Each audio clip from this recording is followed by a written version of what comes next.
on.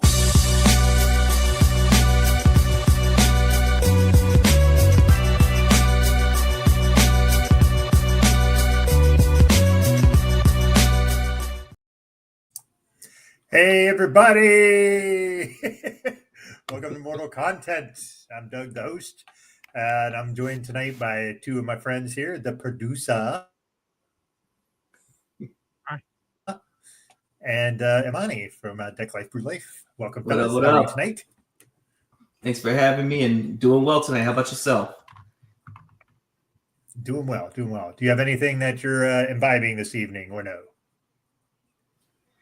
I think I decided to go with a local brewery, First State Brewing Company, with something that I think fits what we're going to be talking about tonight, and it's called Vintage Vocals.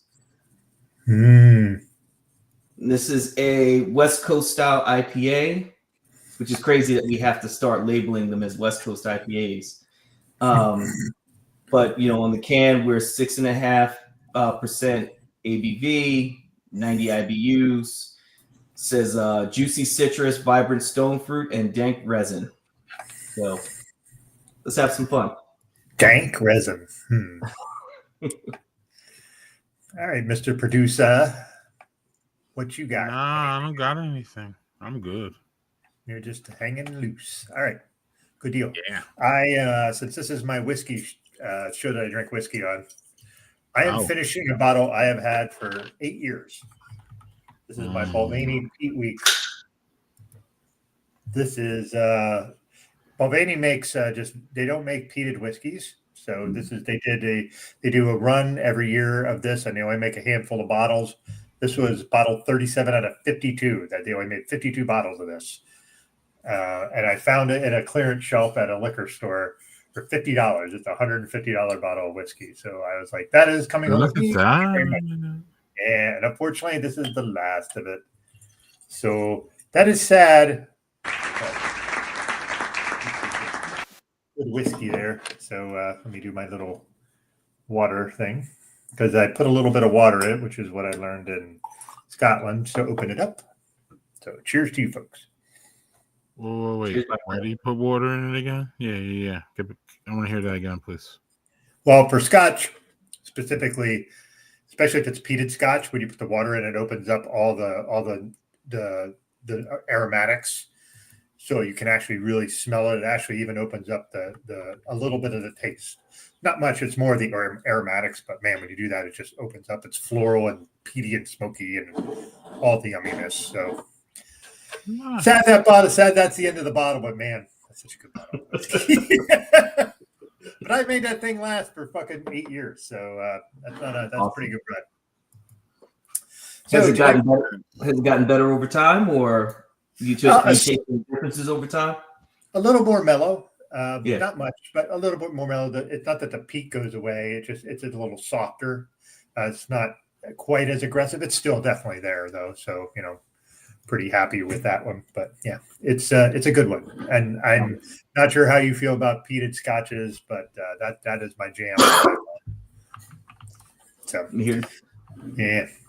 All right, so this chapter, Mortal Content here, we're going to discuss music. So part of the reason for that is the producer here. He has a new podcast coming out.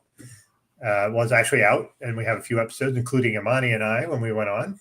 So this podcast is called Soundscape. So let's hear a little bit from the producer about what Soundscape is, what his goal was for it, and where we can find it.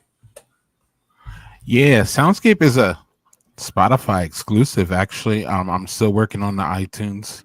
Apple's a pain in the ass in this way. I didn't say that, did I? But Soundscape was an idea that I came up with when I started listening to immediately after the election last year. I started to this deep dive into music as opposed to getting out of the news scene, and during that process I realized that I just loved hearing older music, and I loved hearing music from artists that I love, but I never heard their beginning albums. Like we all hear, the ones that we come up with and all that. But starting early in a lot of discographies really gave me this idea about just going through a whole discography and getting a friend to do it with me, and just having a conversation about it and going through the progression of an artist. And yeah, so we have 2 out already. We have Rage Against the Machine and we have Maxwell. One of the cool things about this, Doug, is that once they're out there, and if the bands are no longer playing or active, then it's just an evergreen thing that anybody could really pick up at any time. So this is one of my gifts to the world, and I hope y'all like it. Maybe, but I think it's going to be fun. It's already been fun producing these 2, and the one that just came out today was Maxwell, and I was recruited off of our Wet Friday stream, Doug, to do Maxwell with you and Imani. And that's kind of how it works, y'all. One of my friends has to basically hit me up, and we have to talk about an artist, and then we just go through the discography together. So yeah, we went through Maxwell, and I think this was Doug's idea. I think I mentioned it, and Imani happened to be on the show. It's like, hell yeah! And I was like, all right. So I think we bullied you into that one. Yeah, well, then you were like, yeah, Imani, you want to do this together? And then I think that was you, right? And then it was just it just came together on the stream. So and then y'all, so we listened to the albums pretty much at the same time frame. Imani was a big Maxwell fan, so Imani knows these albums back and forth, but he did listen to them with us in the same time frame. And Doug is a moderate Maxwell fan, Doug, or big, but not as big as Imani, if that makes sense. Imani was buying these albums when they were coming out, day one. So he was in on it. I don't feel that you were in on it like that, Doug, or were you? Or I don't want to speak for you. Yeah. What kind of Maxwell fan are you? Well, I was very early on. I was very much in it, and I would buy the CDs. I was not as bougie as our guy Imani here buying the vinyl, but I'm not that advanced. But early on, I was in. Just that man's voice just suckered me right in. Just it's the neo soul stuff that was also kind of right in my wheelhouse at the time. So a lot of his later stuff I didn't get into because it just kind of, it is sometimes if you don't put an album out for a while, you're kind of not top of mind. And I just forgot. And then, but it was great going into this so I could actually listen to some of his older stuff or newer stuff for the first time. So, yeah, and that's a fun thing about it is unless you're a big, huge fan, you haven't listened to anybody's discography. So even if you're a big fan, sometimes it's hard when, Imani Prince has how many? Really? 32, right? Or something like that? And he's still releasing them. Are we just talking the studio albums? Or are we talking the off projects and everything else too? Right. Yeah. That's what I'm saying. That's a lot of work. Yeah. It's a lot of work. And it's fun, but it's getting people together to do 30 albums, that's gonna be interesting. But I don't know. We'll see. We have JC and I we're gonna figure out we're gonna finish Van Halen here, and that's 12. And that's over 4 hours now or 5 hours now, y'all. It's going to be split up into a bunch of parts. So, it takes some time to go through these, but that's the fun part about it. So, if Doug, you don't mind, let's go into Maxwell a little bit here. Do a little preview of it. It's out there on Spotify, y'all. Went out there today. So I don't know. We got together and talked about Maxwell's 4 album? No. 5, right? I get mixed up. 6. I get mixed up because we use the including the unplug. Yeah, 6. 6. Okay, yeah, 6. Right. And I don't know, Doug. I enjoyed the whole way through. I don't think I even said this on the pod. I like the I like the end and the beginning, if that makes sense, of Maxwell. The first album was just a banger, and then the last 2 were just excellent. And not that they're all excellent. So let's They're all, I mean, maybe not excellent. They're all very good to excellent, if that makes sense for me. There was really no average album here. It was just all good. But the last one, the last two, and then the first one were my favorites. And that first one is that's just hot fire. That's just Sure. excellent. So I don't know, Doug. What are you had an impression about the last one that kind of surprised us? Yeah, the last one that he released, which was in 2016, so 9 years ago. So let's get to it, Maxwell. Come on. He's a guy who releases stuff fairly slowly as his life progresses on there.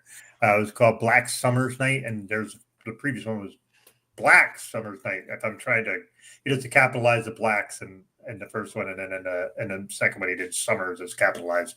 So I'm assuming the last one's going to be Night is capitalized if we get to it. It's kind of like George R.R. Martin and the Winds of Winter for frickin' Game of Thrones and all that stuff. But the last one, Black Summer's Night, that I just thought was it was still in the Maxwell vein, but man, just every song in that was just different, like funky, lots of horns. I just really, really enjoyed the shit out of that album. I was really pleasantly surprised with how good that was. So that one ended up being, I think, third on my list when we kind of ranked them. But that's only because Urban Hang Suite and MTV Unplugged were just such beautifully perfect albums. So that was my impression. Yeah, my impression wasn't much different than Doug's in terms of that last or most recent record, that Summers record. It was just good to hear someone at that point being so late in their career. And I've said this about other artists too, just being someone so 20, 25, 30 years deep into their career and still putting out very solid, very strong record. I think that I found it interesting that we all kind of had different order in terms of what our favorites were and the top favorite and the least favorite. But I think it was nice to also see that we all kind of agreed that he's got a discography that I think a lot of artists would really do a lot for, to be able to match that kind of a discography. And to have that many records that are, just endlessly playable. Even what I felt to be the weakest of these projects is still something that has immense replayability, to be able to go along with. From a personal standpoint, I had a blast doing this, and I think that being able to talk to the producer and Doug about these records, these collective records, was really something special. And I like to be able to talk music with people, especially in the sense of being able to either put somebody on or be put on to something. So I recall this, I don't think this was in the actual broadcast, but we were talking about future ideas and future thoughts. And for me, it's just a great opportunity also to learn about discographies that I've never approached, that I've never been a part of, and seeing how valuable it might be for hearing about some things that some artists and some musicians and things that are near and dear. And Maxwell, like you all said at the very beginning of this, was someone who I kind of was on from the beginning and followed through his career. So I kind of grew within those records. So there's points in time of my life where I can kind of pinpoint these are things that were happening in my life at the time that these albums were released. And I'm looking forward, just as a plug for Soundscape, I think this is a great project. I'm really looking forward to hearing other people's perspectives and their experiences with different artists. So I'm looking forward to checking out some of the others as they come out, as well as those that have already been produced. So kudos to the producer for this project. Cheers. What's going on, Doug? Yeah, I couldn't agree with Imani more about just this is such a great concept for a podcast just to do discographies. It can be challenging for some of the more, like I said, Prince having 32 albums. That's just impossible to do in a 2 hour span. So I think this is it's ambitious for sure because you could there's a gazillion artists you could pick to do this. So Maxwell certainly wasn't like one where you'd be like, Maxwell, like that's not a mainstream guy, but like I think Imani and I's enthusiasm kind of was like, okay. And then Greg's like, well, I don't really know his stuff, or the producer didn't really know the stuff. So I was like, okay, well, this is cool. And then the producer was like, well, let's do it. And that just made me super happy. It's because like, all right, let's go. So I had a blast doing it too. I think Monty's right. Just having like all of us had different lists of like what we liked, and even like songs within albums, we all had different ideas of what we really liked on the albums too. And I think that's a sign of pretty good albums when you can have three different people have like these were my favorites, and they all just we could all agree that the albums were all really good albums, and there's just some really great songs on all of them. So yeah, absolutely. Yeah, and y'all got to listen to the pod to hear Imani talk about his favorite album. He went off on that. Yes, he did. Very passionate. Very passionate. Justice. Yeah. It was definitely one of those where I was like, man, where has Maxwell been all my life? Yeah. Oh yeah. Oops. Yes. Someone should do Van Halen. Yeah, someone should. I don't know who that should be. Yeah. I'm good, Doug. We're good. Yeah. All right. So, like I said, go on Spotify, search for Soundscape. You'll find it. Listen up. It's good shit. Yes. Agreed. All right. So another topic that we want to talk about, and I think this is something that is a little bit more present, front of mind for the producer here, is we talk about arena concerts versus smaller venues. So, producer, why don't you talk about your experience here and why this is a topic you want to address? Because I think it's a really good one. Yeah, we were. I recently went to see Kendrick Lamar and SZA in the stadium, and it was fun. And I don't know, it was just a different experience. I've only been to, and when I say stadium, I mean like football stadium, soccer stadium, open air, most of them. Some domes we got, y'all know. And I don't know, I just feel that they're bigger productions. I feel that there's a level of eliteness when it comes to the bands that could do it, because that's a lot of tickets, that's a lot of logistics, that's a lot of money, that's a lot of good people that you have to have working for you in order to pull this off on a really grand scale, and to keep that your brand going. Because if you're putting on a stadium tour, you are absolutely one of the top brands in music at that moment. And if not, you're like, remember the Monsters of Rock tour where they had like 400 people on that thing, you know what I mean? Like that's that, you know what I mean? Or you're like a compilation, you know what I mean? But like, you have to be huge. And we were talking to Imani right before in pregame about the one that he's going to go to, and I'll save that for his, I'll let him bring that smoke. But and just, the range of how big they are just compared to bar scenes, or even arenas. Arenas, we can get what, like 20,000 in arena. These stadium, when I went to see Kendrick, it was 66,000. So like putting on a show for that many people and that kind of venue has its issues and all that. So speaking of Kendrick, it was a fantastic show. And one of the things that stood out to me was that it was a show that everybody could enjoy from your seats for the most part. Where it went off the rails, y'all, was that SZA's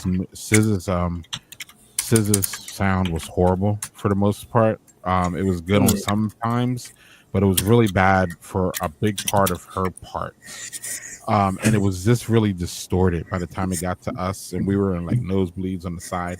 And by the time it got to us, it was just distorted. Now, in the stadium again, they got to project this music in a big area.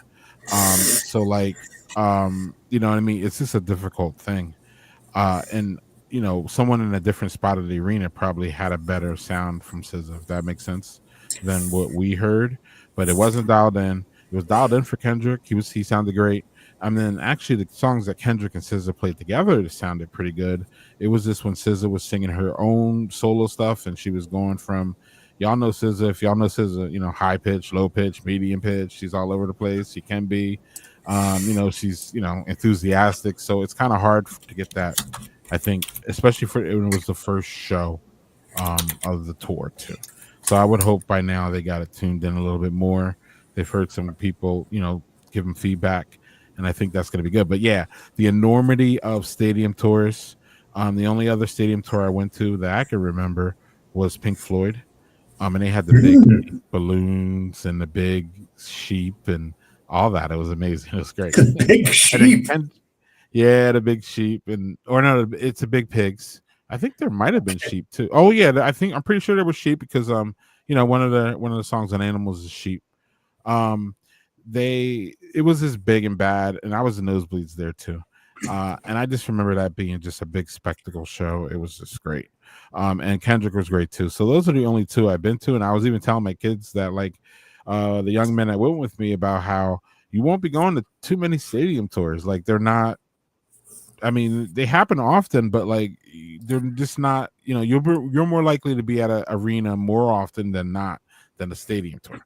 So I don't know. I just wanted to talk about the grandiosity of that. I was kind of taken aback about all the people there.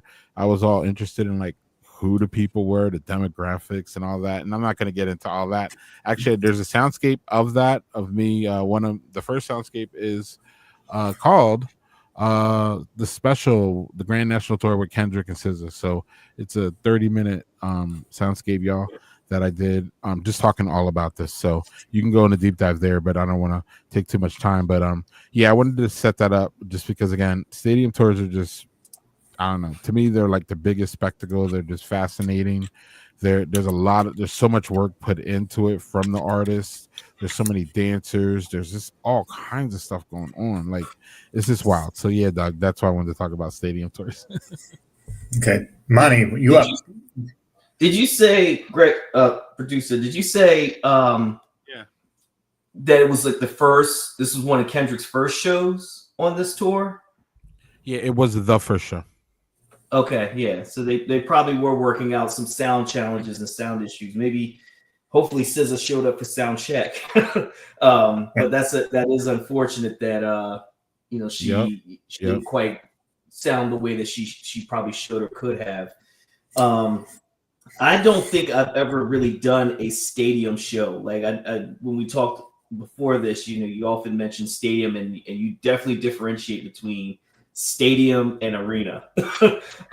So yeah. I don't think I've really experienced a stadium show. But when you were talking about Pink Floyd, it reminded me of a time that Roger Waters was touring The Wall in Philadelphia. He played at Citizens Bank Park. And I didn't attend that show, but a friend of mine did, and she had a blast. She absolutely loved it. Talked about it all the time. And I do think that kind of these open air, larger stadium shows really do need to have a full on experience, and really kind of a lot of choreography, a lot of, you can call it pyrotechnics, whatever, just all of those kinds of things. And I'm really looking forward to if I'm not mistaken, what would be my first stadium show. Next week, I'm going to the Cowboy Carter tour. So I'm going to see Beyonce at the MetLife, and really looking forward to a dope concert, and just seeing someone who, much like I said earlier, is someone who is making, incredible music this deep into her career, and to see her put this on stage and what's the vision going to look like while she's up on the stage. And I've been trying to avoid social media postings, but I haven't been doing a very good job of it. So, it's been, because I want to be able to experience it kind of as it's envisioned and be ready for the surprises and things like that. But it looks a lot like she's incorporated both Blue Ivy and as well as Rumi, her two daughters, into the show. So I'm really kind of excited to see how that shakes out. But I've also been hearing, of course, that they're changing some of it as the time goes on. So I think that's a part of that evolution of the stadium concert. So I wish that I could really add more to how different it is to be in a stadium concert versus an arena versus a music hall, those kinds of things, and I could definitely feed into that part, but I wish I had more experience with stadium shows, but I'm really looking forward to this one. It's been a long time coming to see a show like this and to see an artist, in my eyes, an artist of Beyonce's caliber, of an artist like a Kendrick Lamar, someone of that caliber in a very open space. And you have to consider what are the demands on that artist, especially a solo artist in such a large space, what the expectations are for them vocally. For a rap artist to really have to deliver those bars with breath control for what I would assume to be anywhere from a 2.5, somewhere around a 2.5 hour show. That's a hell of a lift. Yeah, it is. And to do that in a stadium. Yeah. Are we talking Kendrick specifically or not? Because I am talking. I mean, I'm using Kendrick as an example, but I think about just big artists and the idea of having to carry a 2.5 hour show. I mean, I see some shows and we're in small arenas and they're reaching for water every song. So it's kind of what does that take to be at that level and to be able to perform that kind of a show? So yeah. And real quick, Doug, in Kendrick's case though, again, it was Kendrick co-headlining with SZA. So there was times where SZA took a bunch of time off and Kendrick took a bunch of time off. So like that's how they were able to pull that off. But they played 51 songs, Imani. So like they play their whole catalog, but there's definitely times where they're recovering in the back. I mean, they're chilling, like at least in this specific concert. Now, Beyonce and Taylor Swift and all the ones that just do it on their own. I mean, that's where it becomes wild. And that Taylor Swift and Beyonce fans love y'all. I'm not trying to come at y'all. Love y'all. They I like how you preface it. Love y'all.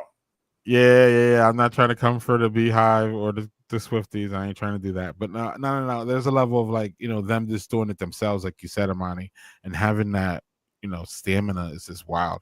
Yeah. So yeah, I just wanted to make that distinction. Yeah, that's it's interesting because I think also when we were younger, stadium shows were more of a thing. I think because bands just kind of blew that shit out and figured we could just fill a stadium. Let's just do it. And they don't do that quite as much. You really have to fill it out. And I think there's only a handful of artists or acts that can do that. JHG made a pretty good point here where he said stadium shows are good for bands with elaborate stages and creating experience. Arenas are better for smaller shows and really focusing on music. I think that's 100% true. So yeah, good point there. The stadium show. Go ahead, Imani. Sorry. No, I was really just agreeing with JHG that here I'm talking to him like I know him like that. But I do agree that smaller arenas or just arenas in general do help with keeping a focus on the music. But I'm really looking forward, like I said, to the larger stadium experience to see what that's like. Hopefully, I don't expect it, but it's going to be so tight in there. I like people, but I don't like people. So it's just going to be so tight in there, but either way, yeah, I just feel like the stadium shows Where are you going? definitely experience. What's that? When are Where you you going? going? Where? Oh, I'm going not this Thursday, next Thursday, the 22nd, I think that is, to MetLife. So, yeah, we'll see how it goes. Yeah, I was at Viking Stadium, and I wouldn't describe it as tight. Actually, I didn't feel tight at Okay, all. good. But I don't know. That's a different, different venue, different thing. Yeah, and I hear what JHG is saying about arenas, but like, and that's cool. But like, I don't know. Stadiums have their own advantages, I think, and I think they have their own vibes as far as um, the whole concert thing goes. That's it. Yeah. But Greg, you're not counting like basketball arenas or hockey arenas in this, correct? Because you were saying Oh yeah, I stadium, mean open air kind all of of thing. them. Yeah, well, stadium is to me, stadium is a specific thing. It's like a football stadium. It has to be Yeah, that big. I'm talking like 60,000. You got to be able to you got to get over 50,000 people and entertain 50,000 people for 3 hours. Like that is just a monumental feat. yeah, No absolutely. disrespect to arenas, which are probably better. Hey man, the best venues y'all know are these little bars in our small towns where you could see those bands that before they get big, and y'all know that band and then they won't get big. We could talk a whole thing about that, but Fits and the Tantrums is one of them for me. I saw them at this one little small bar, and I was able to shake Fitz's hand and give Skaggs a hug. If y'all even know anything about them, that's the lead singer, and I was able to give her a hug. She's this fine black woman, just saying, and it was amazing. And now I would never be able to get as close to Fits and the Tantrums without buying some VIP thing, if that makes sense. So like the best venues are the smaller ones for sure. I wasn't even trying to act like the stadium is the best venue. It's just a different kind of show. Yeah. Well, so for me, I'm going to just jump on. I had two real stadium experiences, and one of them was at Dave Matthews Band when it was at, God, that was 20 something years ago. Whatever the Philadelphia football stadium was at that time. Was it still the vet? Was it still the vet with the fucking super hard turf that everybody broke their bones on? So that was great. Honestly, it was a great show. Dave Matthews, for whatever you think about his music, him and his band put on a great show. And his drummer is fucking top notch. That dude can rip on the drums. So yeah, that was really good. I could not for the life of me tell you who opened for them. But that was a really good one. But somebody did. It could be. No, somebody did though, right? I mean, there was a band. You just don't remember it. It was somebody that I don't recall. So the ones that other one I remember is I saw in DC at the football stadium down there back in the 90s. I saw Rush. And Rush Live was phenomenal. And they were just fantastic. Neil Peart did like a fucking 12-minute drum solo. It was insane. And it wasn't like, oh, it's a drum solo, let's all go get a drink or get something to eat. You can't. You sat and listened to him because he was amazing. So RIP to that guy. But a side note is like the opening band for them was Blues Traveler, who I'd never heard of. And that was phenomenal. I was so glad we got there earlier to listen to them, because them live, like, again, they're a great band. They're like a jam band, but they're really good. Yeah. And I had never heard of them. And I was just like, who the fuck are these guys? Like, this is great. So yeah, that was my two stadium experiences. But yeah, the arenas, I've seen a bunch of arena ones, and I've seen a handful of small venue ones. But what about opening acts? Have you guys ever? How do you feel about opening acts? Do you think they're worthwhile? Do you think that maybe a little bit much ado about nothing? What do you feel about them? I'm sure it's dependent on who the opening act is, but I mean, what do y'all think? What's up, Imani? I think largely opening acts are are a good thing, but it depends on which venue you're going to and who you're coming to see. I mean, I've had some great experiences with opening acts that were, you know, probably what you would say to be under-discovered or undiscovered acts that were great. I just saw, for example, I saw King Gizzard and the Lizard Wizard back in August, and they had a band open for them called Goose. And they're blowing up. Yeah, they're pretty solid. And but then, like, I've seen one night I went to see KRS-One, who is just blows you away as far as rap concerts go, by the way. It was a lot of local acts that were the opening acts, and you know, after about the fifth one, you're just kind of like, okay, we really need to get this show started. And you know, not everybody's gonna get signed tonight, you know, so let's bring out the main act before the night goes on. No, I think opening acts are a good thing. I think that they definitely add a lot of exposure, especially if they're aligned correctly, you know, with the band that's coming along. You know, it's so I'm still a fan of the opening act. I just think that sometimes it's just down to the selection, and are you using it to fill space for the artist, the headliner who hasn't had a chance to arrive yet? Or is this a, you know, well thought out headliner? I'm sorry, a well thought out opening act. I've seen some great ones. I think one of the best I've seen was Nubia Garcia, who I just adore. And she actually opened for Krungbin. And that was really cool. So, you know, good instrumentation throughout the whole night. And, you know, she's just amazing. And Krungbin was just great right afterward. I was telling you all before this, I saw Brittany Howard in both the capacity of a headliner as well as an opening act. And, you know, she just puts on a great show. But yeah, I think headliners and opening acts, I think it just has to be a better alignment of who that opening act is instead of just kind of tossing anybody on the stage. Yeah, I agree. Just as a side note to that is they don't have to.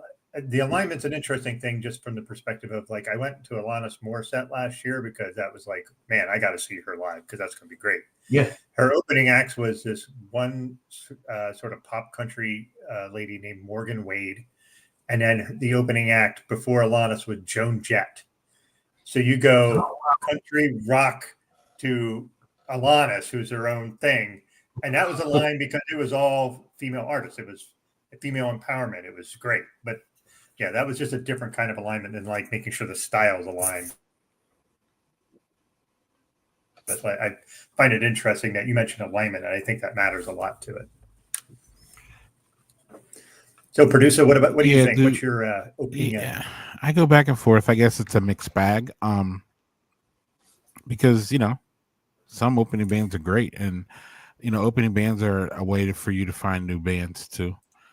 So like, and then, you know, like that's what, you know, Imani's talking about. If they're aligned with the headliner, that's a good thing. Cause then, you know, again, that's just another band that's just opening up to your, you know, opening it up to you. But one of the funny things about going with the young men that I went to with Kendrick was the opener was, I thought the opener was it was Mustard. Like, I thought that was great. I'm not sure the rest of the concert goers gave a fuck about Mustard though, because they weren't there. There was no one in this arena for Mustard, pretty much, compared to how it filled out for Kendrick and SZA. There was no one there, and the young men that I went with were like, "Wait, why isn't anybody here for Mustard? Like, it's Mustard. Like, one of Kendrick's famous songs is he's screaming Mustard." Like, it's not like he's, you know what I mean? Like, he's clearly connected with, you know, the main event guy, but there was no, I mean, and Mustard came out, played a good set. He was good. And he actually finally got the crowd like pumped up, but like, there was no one in there. So like, there's a level of like, I think the opening bands can be this like almost throwaway. And that's risky because you might miss someone really, really good. My last anecdote for this is it was one of those big open air arenas, but it was an open air arena basically, and y'all know these things, y'all been to these things, they're really nice, especially in the summer. You know what I mean? You get out in the lawn, you can, something you used to be able to bring in a towel, put a towel down, you would sit with your girlfriend and drink or something. You know what I mean? It was good. I was at one of these, Doug, and the opening, the band right before the main band just blew the main band off the stage. In fact, we didn't really even want to, not that we didn't want to see the main event, but they came on and we were just like, all right, okay. I guess we're doing this. I like that. I mean, it was good. They played good, but like the band right before them was just awesome. And the bands were the band that led into the headliner was the Foo Fighters, and the headliner was the Red Hot Chili Peppers. And the Foo Fighters, like, it felt like that was the main event. It was the Chili Peppers were literally a letdown. And they weren't bad. But Foo Fighters just came with more energy. So then there's that too, where you have to be wise about who you pick as your starting band. You really do, actually. And that has to be in play. So they need to be a step below you, respectfully. They really have to be. It can't, unless it's like a dual billing like SZA and Kendrick. You know what I mean? Or like, remember the Monsters of Rock? Like that shit was wild. You know what I mean? Like they had like every rock band known to man was on that one tour or whatever. So it's hard to do it there. But like otherwise, I would say y'all need to watch it, because some of these these up and coming bands are playing, they're ready, and some of y'all might just be going through the motions. So just saying. So you're talking like open areas. It's like, I'm going to use a Philly reference since you're both in that area, and I've been there multiple times. Man Music Center. Is it that sort of style, like where it's just open, but it's not like not a stadium? Yeah, it was actually the one in Camden. What's that one called? Right across the river in Philly there. Over at the riverfront. Yeah. Right there. It's right on the river there. It's beautiful. I got so many stories about that place. Oh my, I got all the concert stories about that place. That was one of the places that, like, because a lot of bands went there in the summer. It was great. What is that place called? I'll get it. Remember. Yeah, but and it's just like the Man, Doug, for sure. Yeah, that's what I was thinking when you said that was the first thing that came to mind. So yeah, the Man's a good place too. Yeah. Those are. I mean, we want to talk venues. Those are great venues, especially in the summer. Those are really nice. I like them. Yeah, there's a really nice venue up our way at Woodstock. Actually, we're pretty close to where Woodstock took place, called Bethel Woods. That is just like what you said. They have an amphitheater. They have seating, and then they have the lawn seating, and it's just like, and it's all in a bowl, just like Man Music Center was or is. I don't even know if Man Music Center still is working. It's there. It's still there. But it's that same kind of vibe. That's where I saw Alanis, and we saw Hozier last year there. It's just a nice venue, and I like those. Yeah, we did. My wife and I had seen. This was the second time I'd seen Stevie Wonder. He performed. Happy 75th. He just turned 75. Yeah, right. Happy birthday, right? But yeah, Stevie Wonder, the living legend, performed at an open venue space in Maryland. I don't think it might have been the Merriweather Post Pavilion, but literally, like, you're right next to the water, and there were people pulling up their small boats and listening to him. That was a vibe. You feel a little funny because you paid tickets to be in there, and these guys are just pulling up their boats inside. But it was a vibe. It was definitely a great night, and I do like that open air, that kind of lawn seating. That's the same.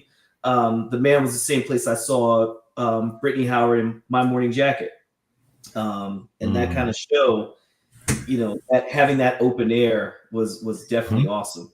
So yeah, I think Imani. Stevie. Check out Little Stevie, y'all. Go on. I'm sorry. No, you need to buy a boat, and that way you didn't have to buy a ticket. That was your Clearly, option. right? Buy a Yeah. boat, pull your ass there. That evens out. Boat privilege. Boat privilege. Boat That evens out.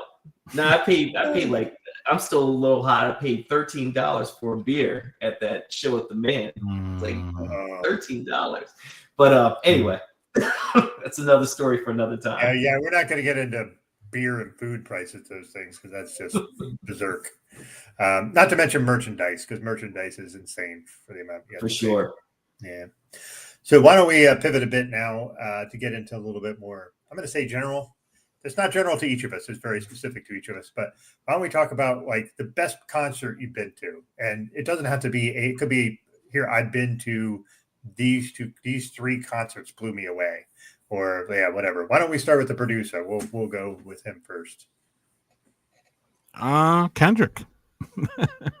Let's start there. Actually, my stadium, my 2 of the most memorable ones are my stadium ones. Pink Floyd and Kendrick. Again, just the scale of the show was just great. Like, I'm into that scale. I'm into that. Kendrick had flames that we felt. Like, damn, big. Yeah. In a stadium. Yeah. We felt the heat. We felt the heat. No bullshit. Were they filleting the people in the front row? What the hell? I don't know. They were just high. So they were high. So I don't think the people, like, they were high up on the stage. They were like our level, if that makes sense, or a little bit below our level, and we were up high. Believe me, we were nosebleed. But I didn't care. I just wanted to, like, when the tickets were being bought, I was like, I just want a seat in this place. That's it. I don't even care where it is. I just need to see the stage, and I need to be in there to hear Kendrick sing. That's all I want. And then for Pink Floyd, I was like high too, like really high. And I just really, this the visual. So what I probably love about the stadium tours is the visualness of it. So those were 2 of my favorites for sure. Off the top of my head, it's hard to differentiate the rest of them, actually, Doug. Those 2 stadium ones just really stand out. Of course, Kendrick does, because it was like 2 weeks ago. So then that's always going to be, and especially if it's really good, that's always going to be in your head. But I've seen so many different, and small arenas, bars, and I don't know, y'all. I haven't been to many concerts in the past 20 years. My concert going was in my early years. And I forgot a lot about them early years. Not a lot, but enough to be like, to differentiate that. So I'm gonna stick with my 2 stadium tours. They're great. All right, Imani, how about you? We all have our plethora of ones to choose from. What about you? Yeah, I got a lot, but I'll limit it to. Can I limit it to 3? I will lead with my own personal bias of just saying, having seen Prince live at the Bryce Jordan Center in State College, Pennsylvania, was just a amazing night. From he's the set list to the way that the concert was laid out. That musicology tour was just something else for me, and really just meant a lot for me personally. And he just truly delivered, every single minute. I would definitely say the musicology tour was just a phenomenal event for me. I mentioned already Stevie Wonder. I've seen him twice. The time I saw him first was the Songs in the Key of Life tour. It was like an anniversary for that album, which I think is, in my humble opinion, I think it's actually the greatest album ever created, but that's just me. But Songs in the Key of Life, the tour was just great. It was both him and India Arie showed up there at the show, but it was just just amazing show. His being live on stage and doing songs like As, or Love's in Need of Love Today, or If It's Magic. I mean, it's just blew me away. My sleeper was Mary J. Blige. I was coming into that show kind of expecting a good show. but not like this. This was around the time of her breakthrough album, and she also kind of had this alter ego called Brooklyn that rapped. So like some of the songs that were on that breakthrough album, she's rapping on some of the songs. But like, you want to talk about being able to move a crowd in the realest way. She tore the whole place down. And I think that's just, those were some of the best shows that pop in my head when I think back on who, what were some of the best shows I'd seen. And I can't, I'll sneak in a fourth if you'll allow me. I'll sneak in a fourth. Okay. Maxwell, just because we were talking about him earlier, but also his show was just super, super good. He performs just like, the graphic you see with the producer. He's in a suit. He's got his backup, his backup vocalist, his band. You can tell he puts on a very professional, very good show. Great evening, fantastic night. I'll stop there, but there's so many more. Yeah. I'll limit mine to 3 as well, as best I can. Anyway, the best show, by show I mean just wow, the visuals of this and the music of it was something my wife took me to. Was it last year or the year before? And it is this band from, I'm not sure if it's Norway. They're called Heilung, and they do Nordic throat singing. And it is just this awesome display of like this pagan ritual.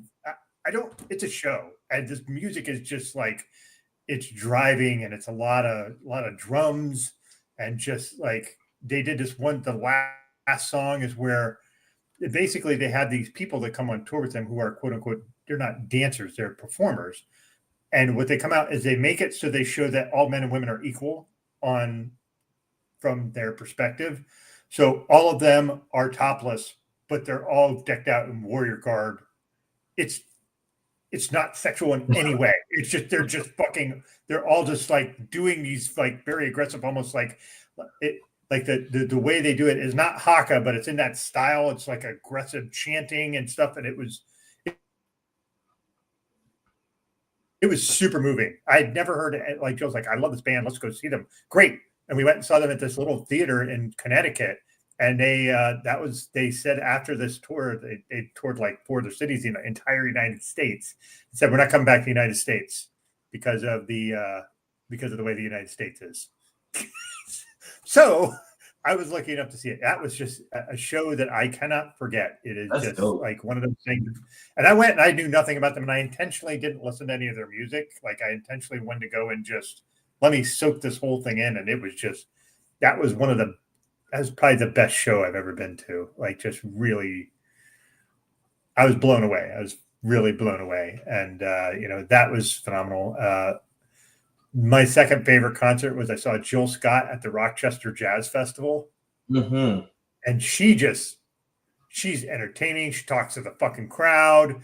Like, and it's like an hour and a half, 2 hours of her just doing her thing. And I went there and listen, I'm in Rochester. Rochester's white as fuck. And I go in and it looks like I'm going into a black church service. Like everybody just dressed to the nines. The crowd is just super into it. It was just like it was like a borderline religious experience as someone who's not religious. So that was just really, really interesting. And one of the better ones I saw, but it was very early in MC Hammer's career, believe it or not. His concert was dope. Just fucking dope. It's 40 dancers and there's groups of 5 doing all their things all over the place. It is like impossible to follow. It's just like this like overwhelmingly awesome extravaganza for your eyes. And like, that was just super good. I unfortunately did not get to see Vanilla Ice for open for him, which was like his tour. He was having him open. I got to see Cool C before he got sent to prison for like 20 years. Oh, Cool C. Yeah. The glamorous life, baby. Huh? That's a good song. Yeah.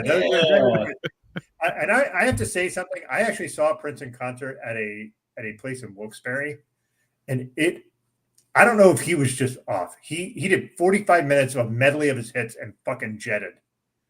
I was so disappointed. I was like, this is fucking Prince. I am pumped. And I get there and he's just like, he's like, yeah, dude, Raspberry Beret. Just like, and then he did this whole spiel about Jesus Christ and then he left. And I was like, what the fuck is going on? One of the pop-up shows. I think he's like, I gotta play. I hear Barry, fuck this, and just fucking walked off. Yeah, I was gonna say it's hard to get excited about Wilkes-Barre, right? Yeah, hey, that's a very fair thing to say. So yeah, but yeah, I was just like I said, I've been fortunate enough to see some really good things. Alanis was outstanding. I got to see her perform one of my all-time favorite songs, "Uninvited," live. That is one of the most hauntingly beautiful songs that's ever been done. From the musical arrangement to the singing to the words are just ugh. So yeah, I've been lucky in that way. But yeah, what about go ahead. Sorry, Doug. I got one I want to tee you up on one if you don't mind. Go ahead, the one I heard you talk about the most actually was Tears for Fears. Tears for Fears. Yes, listen, that's a very specific one for me. It was great because the show itself wasn't marvelous. It's not something that was like, wow, that music means so much to me. It was just, I got to hear their songs and I got to hear a lot of their newer stuff, which a lot of people don't know. They've been making music for 40 years. It was great. I actually cried when I heard Sowing the Seeds of Love, which is one of my very favorite songs of theirs. And it just hit me because I could have died 3.5 years ago and I managed to live and then I got to see them before it's just a weird amalgam of things that just kind of piled on top of me. And I don't know, that's thank you for teeing that up because it wasn't that I forgot about it. I just, from a show perspective, I wasn't wowed. It was like just sort of food for the soul in that sense. So yeah. I like that perspective for this conversation because sometimes the best shows are those emotional shows or those shows where that music really hits you, and sometimes differently than so maybe all three of us would have went and that show wouldn't have hit Imani and I the way that it hit you, and that's what that kind of perspective. So like that comes in when you talk about like best concerts you've been to, is that experience. You know what I mean? It doesn't have to be like Kendrick's fucking the Kendrick's Fire and the Pink Floyd Pigs. It could literally just be something that sparked a good memory and gave you made you feel good. Yeah, for sure. And like I said, it was not like if I went back and said, man, it was great for me.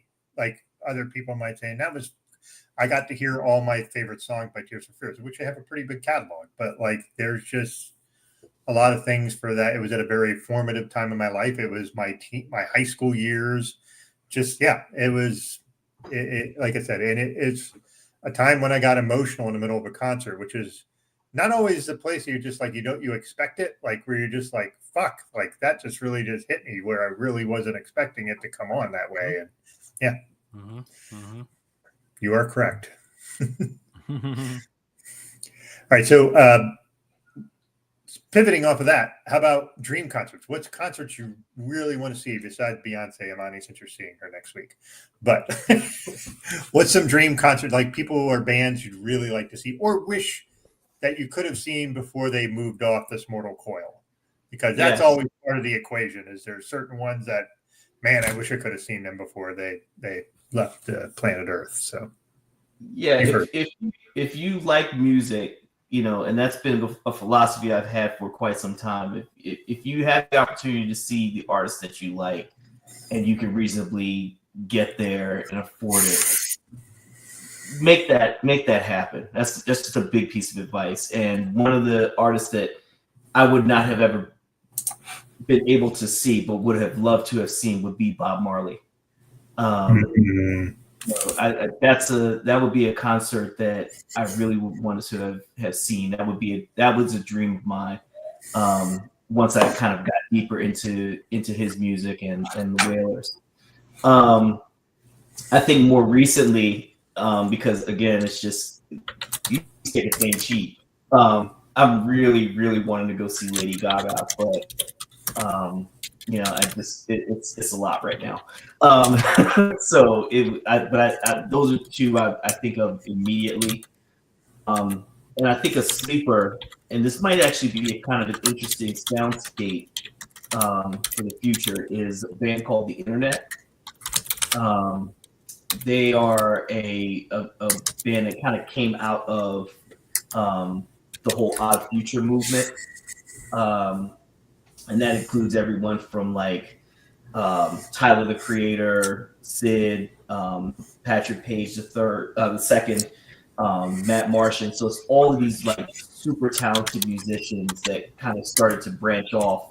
And one of the things that came out of that was this band called The Internet. And they're just amazing. They're just absolutely amazing. And, you know, for their run. And I wish I had gotten a chance to see them as well.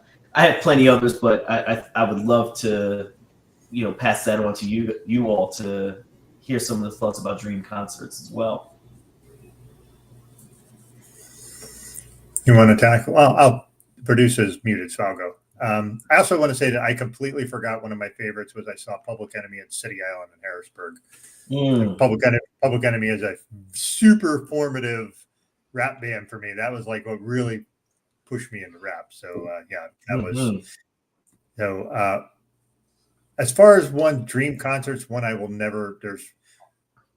There's two I will definitely never be able to see, and it's Queen. I would love to have seen them. And another one is Tribe Called Quest. I never got to see them in concert because Fife's not there anymore. It's just not going to be the same if it's not him. So those are bummers because people, you know, died young, you know. So that's really kind of sad. One I really wish I could have seen when they were younger was Madonna. Seeing her in concert when she was younger, that would have been just a fucking experience and a fucking half just to see the show she put on. So yeah, those are three like that off the top of my head. I mean, I will say I'm going to do these two. I'm going to see a concert that's going to sound dumb, but like it's one I've always wanted to see. I'm going to see Weird Al Yankovic in concert this year. Oh my God, I thought the same thing. I can't even explain how thrilled I am to see him. And there's some songs I obviously want to hear. I'm going to see two bands that my wife loves, Ghost and Sleep Token. I'm getting to see both of them in concert this year. And I like both of them. My wife is huge fans of them. So yeah, those are ones that I'm anticipating. That's not like dream concerts. It just made me think of Weird Al is a dream concert for me. And that sounds kind of odd because of who he is and what he does. But man, I just can't wait to see that concert. No, that should Hopefully be fun. he does Dare to Be Stupid. What was that, Imani? Sorry, go ahead. I said hopefully he'll do, you know, Dare to Be Stupid or something like that. But go ahead. Yeah, there's one song that I hope he plays and he won't because it's one of his least. It's one called "One More Moment with You," and it is just one of the most hysterical songs he's ever done. He won't do it, but man, I hope he does. All right, I think yeah. So the one current person that I probably will never be able to see, but I would love to see her is Billie Eilish. I absolutely hated Billie Eilish the first part of her career. I didn't get it. I didn't understand it. I thought it was just these young kids. I thought it was like the equivalent of like mumble rap for kids for like, and I don't know, there's something about it that I don't know, her hooks and just I don't know, she got a good personality. But Billie Eilish, you know, I mean, to get in the door you got to pay what, $200 or whatever. Nah, it's just not gonna happen for me. That's cool. And she won't be like, she won't cool off in enough time for me to like probably go see her in an arena or something. Like she's stadium tour and she's huge. So Billie's my one. Now everything else is people who are, well, Stevie Wonder's still kicking. But I don't think Stevie Wonder is still touring. So, and I wouldn't expect it at his age. But if he wants to come out and tour, I will try to go do that for sure. And then, so the other ones are all unfortunately deceased bands. Let's start with NWA. Let's go to Michael Jackson. Let's go to Frank Zappa, James Brown, the original Pink Floyd. I wouldn't mind seeing. Oh, here's another one.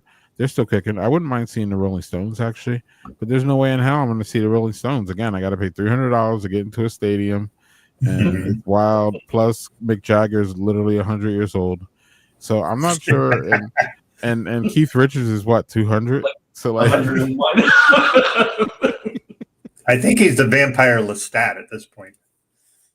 Like he's just never gonna die.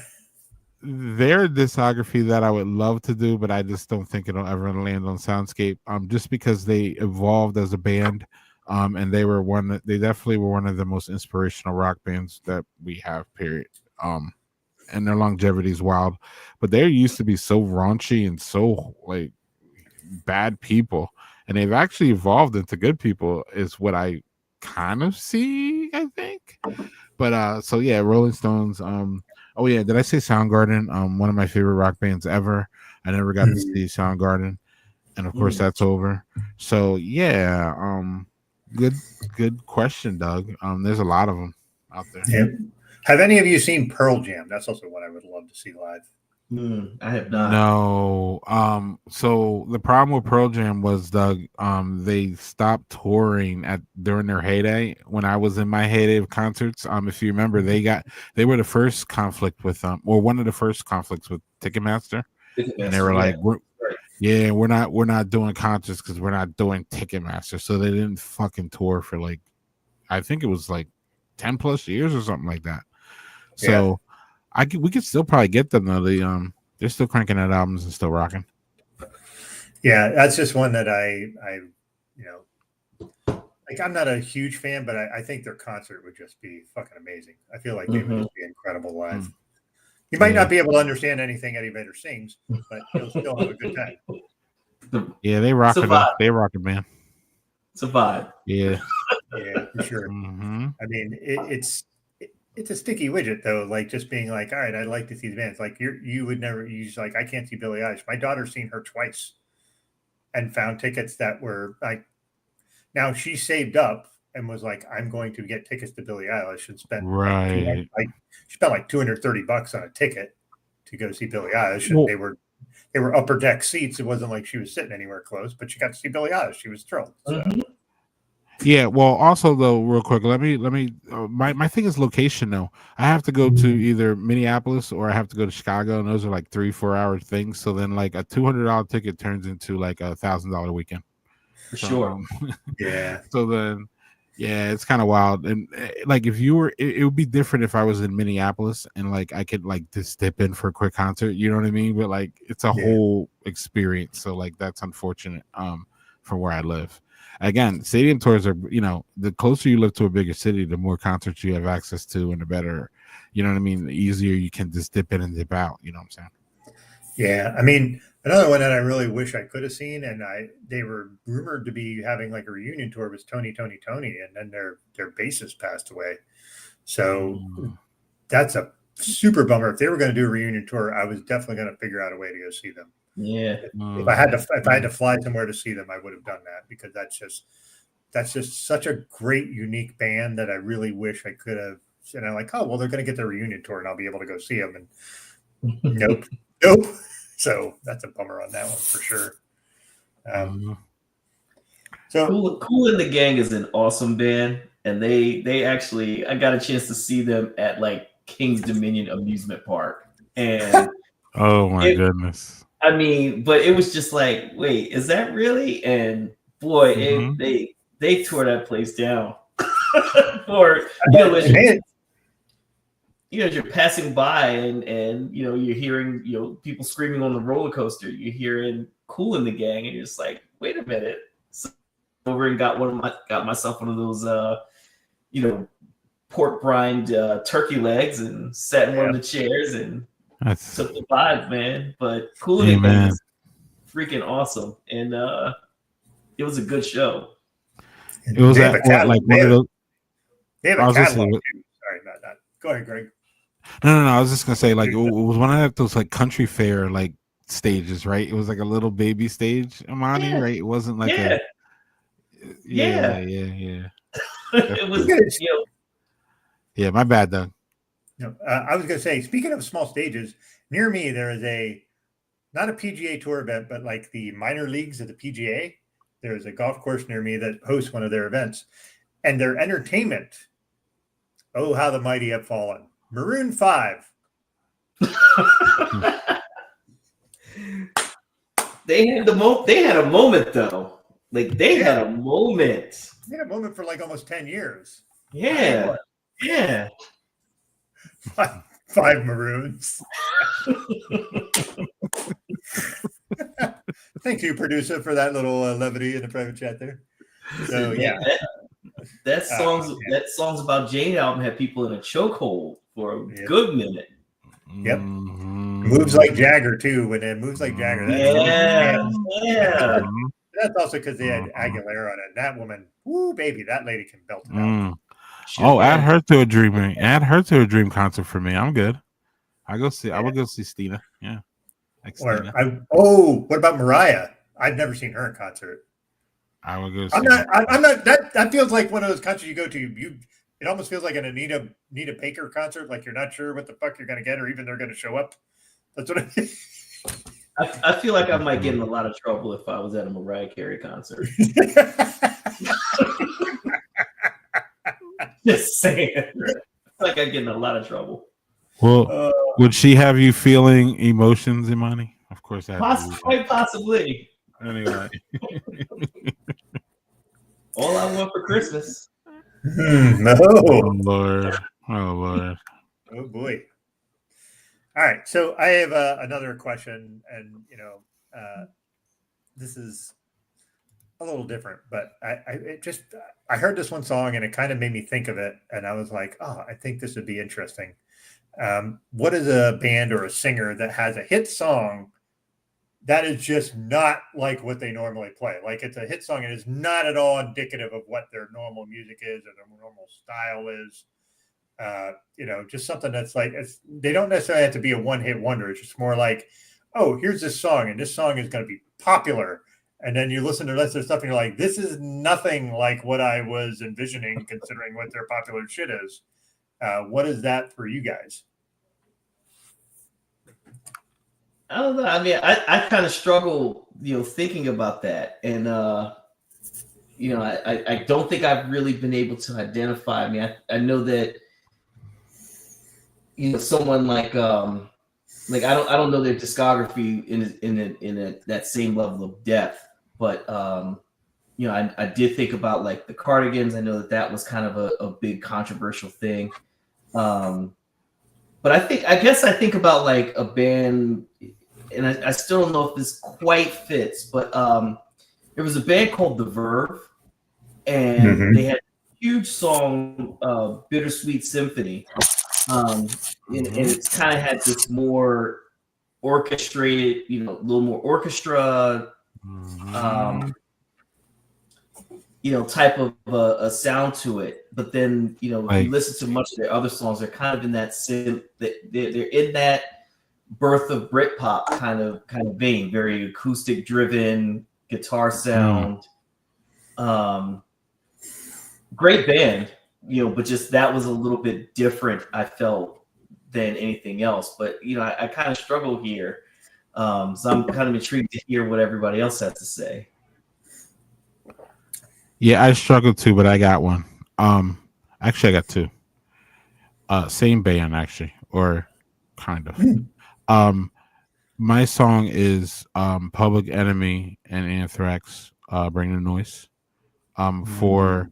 For Public Enemy, that is clearly out of their wheelhouse, and it's also a hit. Where I struggled with this, Imani, was the hit part. I think you can find many bands going out of their way and doing songs that normally don't sound like they normally do. Imani, so yeah, and then also Anthrax has a song called I'm the Man, which is a rap song, and Anthrax is not a rap band.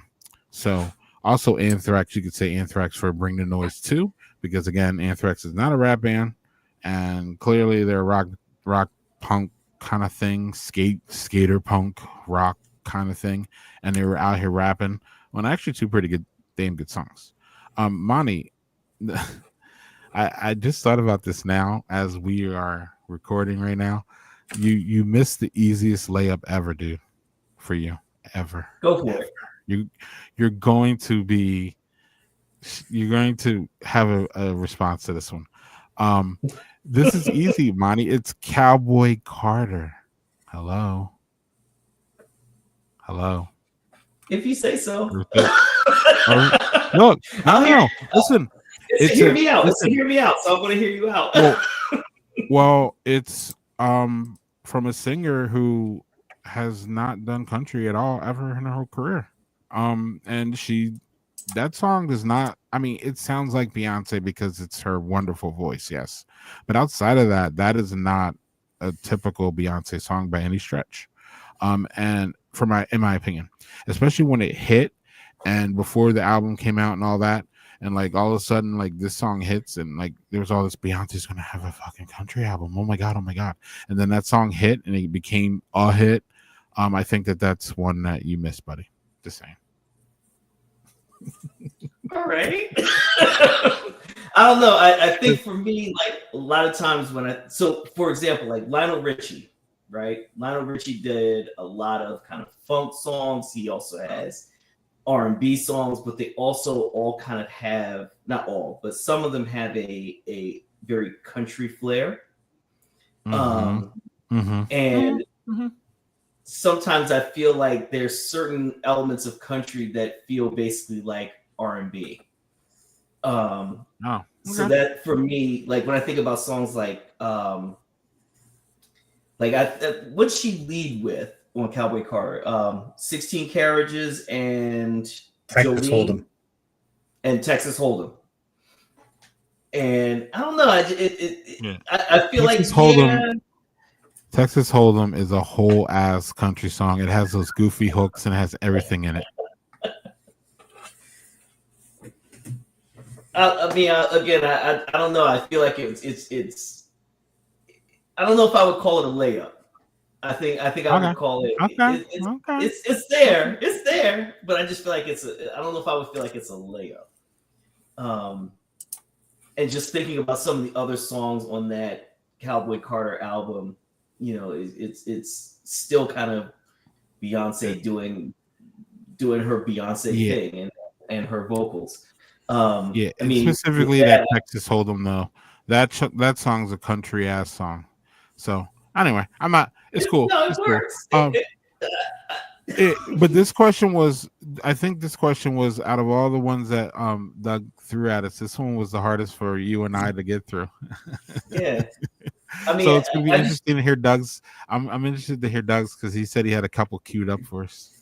Yeah, I mean the one that made me think of this was "Love Fool" by the Cardigans because their rest of their catalog is not that.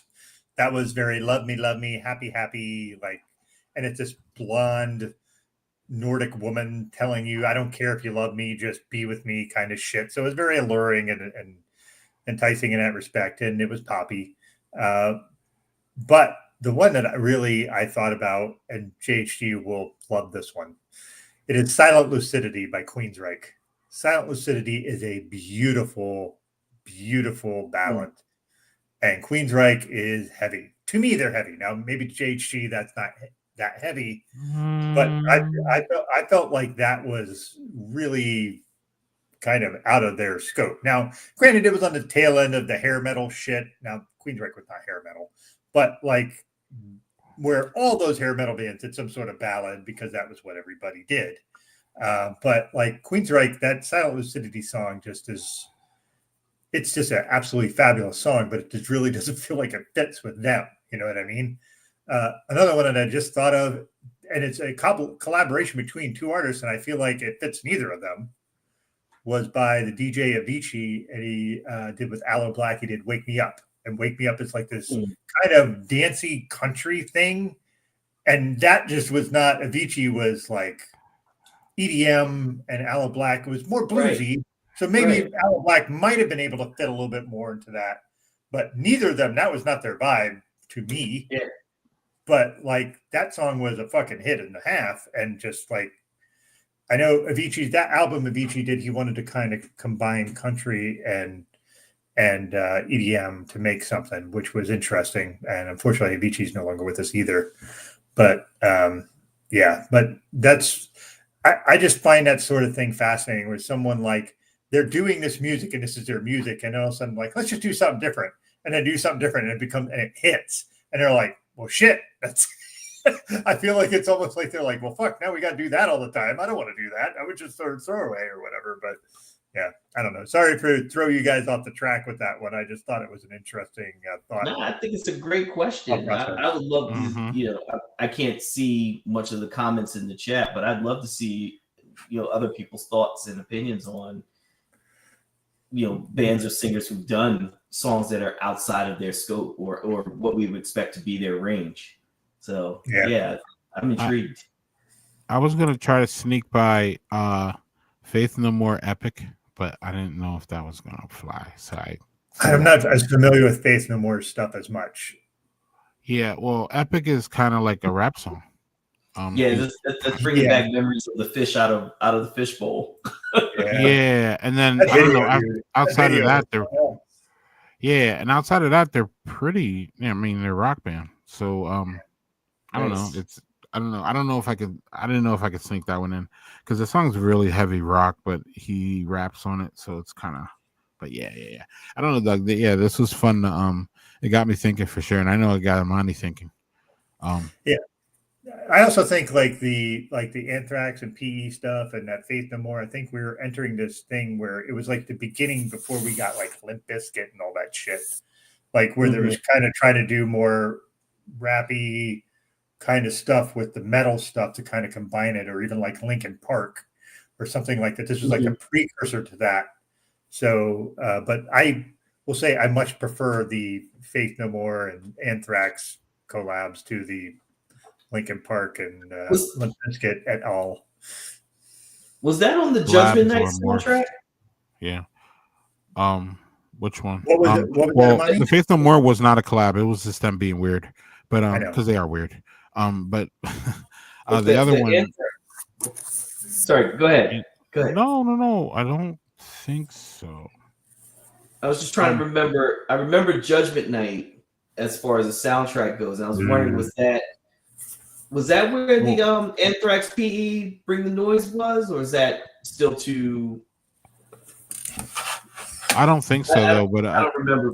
But I remember Judgment Night with that was another big like time of fusion of rap and rock, or rap and metal, kind of in the same, being one of those kind of early records of that. Well, one of the first collabs of two bands that didn't really sound like each other, it came together, was of course Walk This Way. Now I don't know if Walk This Way kind of even is in this area, because first of all, Walk This Way was Aerosmith song, right? It started as an Aerosmith song, and then they got with Run DMC, and they kind of made it like a rap thing ish, but it was still kind of like that rock thing in the back. So I don't know if this one counts, but that was an intriguing one though. That was one of the ones that started off these, or one of the ones that started off the collabs that that morphed into a genre, like Doug was talking about. Well, Judgment Night also had like their whole soundtrack was collabs between like metal and rap. Yeah. People love that shit.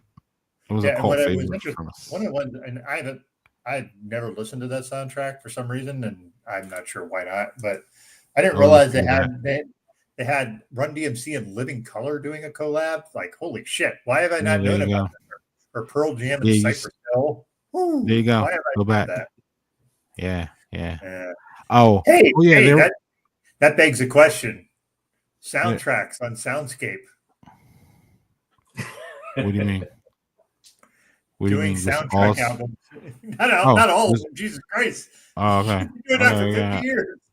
Yeah, I'm ambitious, as you already know. No, so one soundtrack, that'd be great. Let's do it. I find that interesting. But like again, I'm not here to try to tell you how to do your business. Just it was like I No, find but I mean, because it's not even about that. soundtracks are its own little interesting genre, like how they put them Well, together, like how they mesh with the movie. Like I don't know, I don't know. who wants to do Judgment Day? Hit me up. That'll be a fun one. It could be short too. That sounds great. You brought up another one that I was gonna try to sneak by y'all, but I didn't think I could sneak it by y'all. Was Rockstar by Cypress Hill. It's a rock song, but it still sounds a lot like Cypress Hill. Like, I don't know if I can get away with that one. Cypress Hill has that, you know what I mean? Be Nice, his whole thing is like so unique. It's hard to hide that, if that makes sense. Yeah, and I feel like they're almost like borderline rock with some of the things they do. Like they use quite a bit of correct. guitar for albums. Correct. Right. And they hit a couple genres, Cypress Hill, over their years. So it was kind of yeah, I couldn't sneak that one too. But that was one of my initial ones, and I'm like, damn, that's not gonna work. So like, yeah, you had me thinking though. It was good. Yeah. Man, sorry, I didn't mean to put that extra to your fucking plate there, dude. No, it was That fun. was not my goal. I just no, it was fun. You know what the soundtrack that I think deserves like a deep dive, and it's going to sound kind of odd. House Party. The House Party soundtrack is a Why is that odd? That sounds great. Because there's almost every song in the album is fucking awesome. Mm-hmm. And yeah, I feel like if you're looking for something that's just here, we're going to concentrate in one album. Yeah. Like, I don't know. I feel like that there's something there. And again, sorry, I'm not trying to intrude on your soundscape space. Stop it. It's one of the better ideas I've come up. That's great. That's a great idea. Yeah. Stop it. I love it. So, yeah, I would like to just say I really appreciate you guys being on here. Do you have anything else you want to talk about here before we scoot off the show here? Imani, any last thoughts? Imani, you want to talk about how you're excited about your next concert? I am so excited about this Cowboy Carter show, like to a point where my wife has actually convinced me to get a cowboy hat and a shirt and actually dress for this. And I do not dress for concerts. So this is actually something that, you know, I'm kind of like, all right, well, fine, you know, I'll buy in and see what that experience is like. So, but I am so looking forward to it. We better get pictures. We're gonna arrive early. We're gonna tailgate in the parking lot with some Sir Davis and see what we can do.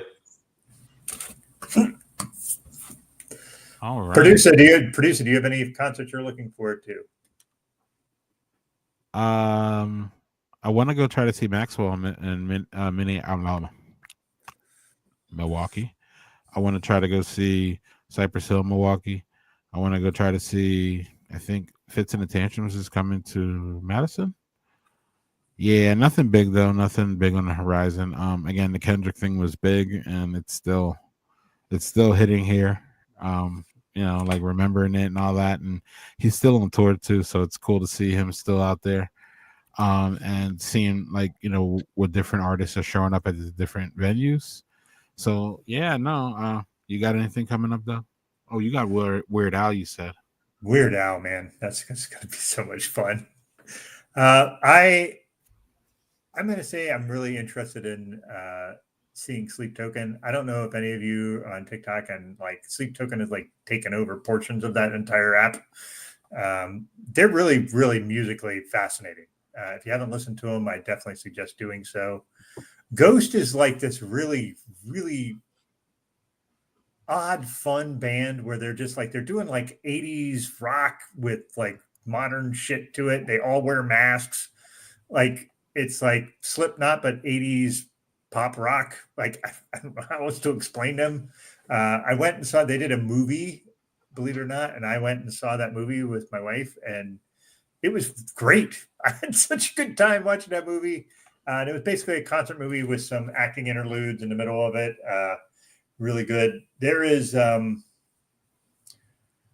have to talk about one house music DJ group that I absolutely love called Gorgon City. They were on my top 10 list for last year's music because I just think they're awesome. And they are playing in New York City twice. That is as close as they get to me. They normally play in the UK and Europe. So if I can get there, I'm going to try. I'm going to see if I can drag my wife to it. That's definitely not her genre of music. So we'll see if that happens. But I have been to countless concerts that are right up her alley, and I'm thrilled to go to them because I get to learn more about what she likes and why she likes them. But yeah, maybe she'll get to come with me to do that. So we'll Doug, see. you also had a near miss, Doug, that I was excited for you, which was Imani. I don't know if you know, Doug had a near miss with Tyler, the Creator.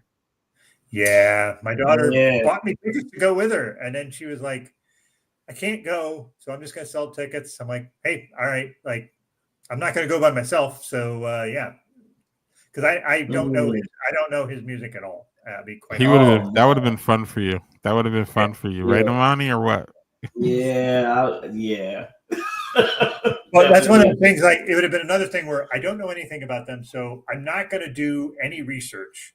Like, if it's somebody that, like I said, with that Highland thing, I went in, I knew nothing, and I went in, I was like, this is amazing.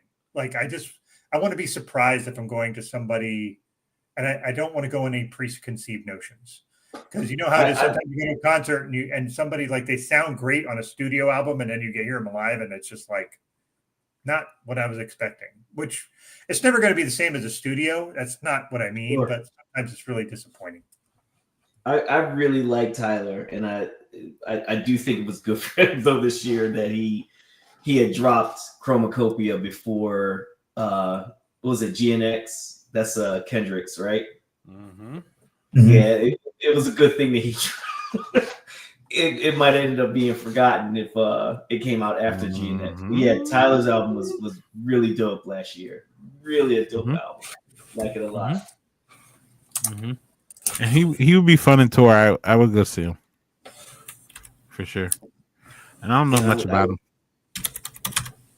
Well, just check out Odd Future in general, like the collective Odd Future, and just do that rabbit hole. But yeah, Tyler's dope.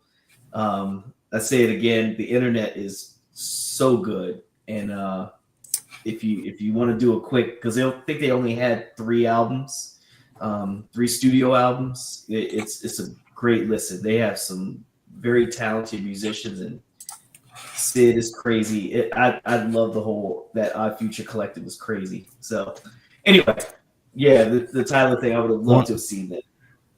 Say that again. Who was that again, Imani? Are you talking about Tyler or just Odd Future collectively? The band that I'm trying to push for is the internet. And their lead singer is she goes by Sid or Sid the Kid. But Sid is crazy. It's just, but I think that the internet's albums are so good. Yeah, they're so good, and just a whole talented group of musicians.